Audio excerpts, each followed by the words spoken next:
গভীর সমুদ্রে মাছ ধরতে গেলে সঙ্গে নিয়ে যেতে হবে সচিত্র পরিচয়পত্র। মরশুম শুরু হওয়ার আগে প্রশাসনের পক্ষ থেকে সব মৎস্যজীবীদের সেই নির্দেশ দেওয়া হয়েছিল, কিন্তু বহু মৎস্যজীবী সেই নির্দেশ মেনে চলছেন না, যে কারণে সমস্যায় পড়েছেন উপকূলরক্ষী বাহিনী।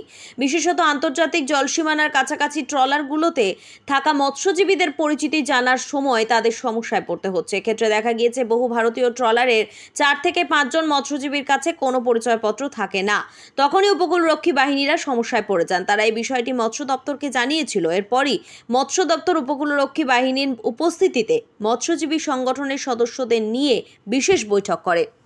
সহ মৎস্য অধিকর্তা ডায়মন্ড হারবার সামুদ্রিক সুরজিৎ বাগ বলেন, বেশ কয়েকটি বিষয় নিয়ে মৎস্যজীবী সংগঠনগুলিকে এদিন সতর্ক করা হয়েছে। এছাড়াও এই বিষয়গুলি নিয়ে প্রতিটি মৎস্য বন্দরে মৎস্যজীবীদের সতর্ক করতে মাইকিং করা হবে। তো প্রায় 3টে ডিপার্টমেন্ট থেকেই অফিসাররা এসেছিলেন, কোস্টগার্ড, আমাদের মৎস্য দপ্তর থেকে, এবং যারা এক্সপন্ডার বসাচ্ছেন সেই অ্যাকর্ড থেকে, অ্যাকর্ডের অফিসাররা এসেছিলেন এখানে আমাদেরকে পুরো ব্যাপারটা বুঝিয়ে দেওয়ার জন্য।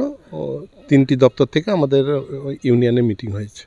হ্যাঁ, অনেক দিন ধরেই একটা অভিযোগ আছে মৎস্যজীবীদের উপরে, যারা সমুদ্রে যাচ্ছে তাদের কাছে সচিত্র পরিচয়পত্রটা থাকছে না।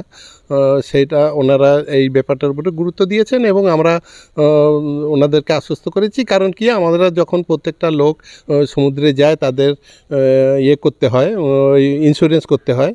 তো আমাদের কাছে যখন ইউনিয়ন থেকে ইন্স্যুরেন্স করে দেওয়া হয়, ইন্স্যুরেন্সের জন্য প্রত্যেকের কাছেই পরিচিতিপত্র দরকার হয়, আধার কার্ড প্রয়োজন হয় ইন্স্যুরেন্স করার জন্য। একটা বোটে যদি 17 জন ক্রু থাকে তো 17 জনের ইন্স্যুরেন্স করেই তবে আমরা পাঠাতে পারি, নচেত কেউ যাওয়ার অধিকার থাকে না। আপনারা দেখছেন news.in, একতরফা নয়, নিরপেক্ষ খবর। আপডেটেড থাকতে সাবস্ক্রাইব করুন আমাদের চ্যানেল news.in আর বেল আইকনটি প্রেস করতে ভুলবেন না।